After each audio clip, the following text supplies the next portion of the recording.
Je suis arrivée donc il y a 21 ans à Genève, en Suisse. J'ai commencé à donner un coup de main ici et puis j'ai commencé justement par faire des glaces saphir.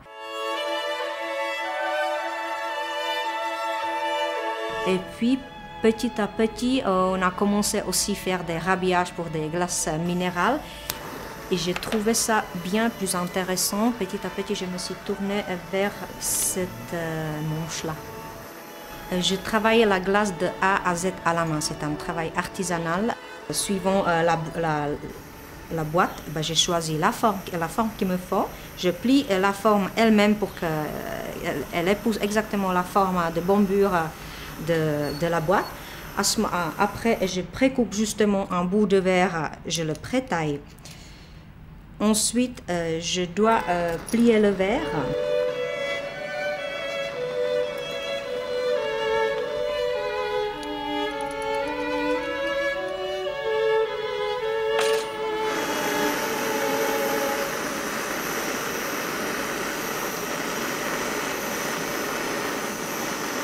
Le verre, il plie progressivement par lui-même. Ce qui est très difficile, c'est qu'il commence à plier au milieu. Si vous avez des pièces allongées comme ceci, votre flamme, elle tourne toujours au milieu comme ça. Pour que ça fasse la même bombure au bord, il faut vraiment bouger le chalumeau, il faut jouer avec la flamme elle-même.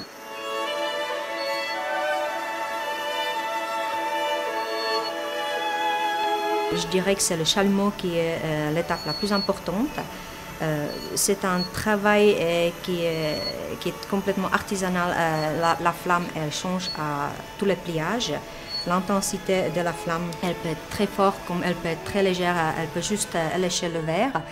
Au moment où elle plie, c'est un moment qui n'est pas évident à voir. Il faut voir. Moi, personnellement, je joue avec la lumière et puis surtout avec des ondes qui se créent dans le verre qui plie.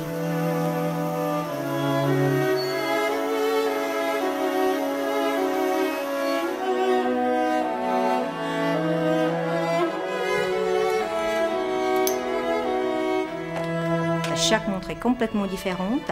Je reçois des montres modernes, je reçois des montres anciennes, voire des pièces de musée. On travaille aussi pour les prototypes. Quand on veut faire quelque chose de précis, si vous faites par exemple un carré exact pour une lunette qui paraît carrée, vous vous rendez compte après que la glace, elle ne rentre pas.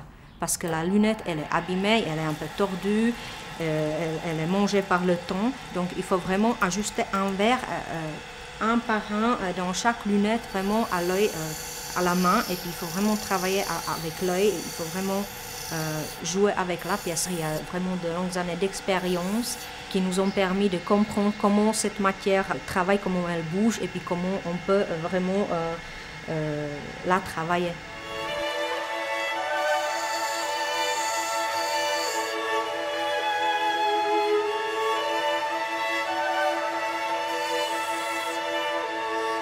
Le résultat, quand la montre est complètement remontée avec un nouveau verre et puis les aiguilles qui tournent, ma foi, c'est ça qui nous apporte un plaisir énorme qu'on ait réussi à faire sauver encore une montre.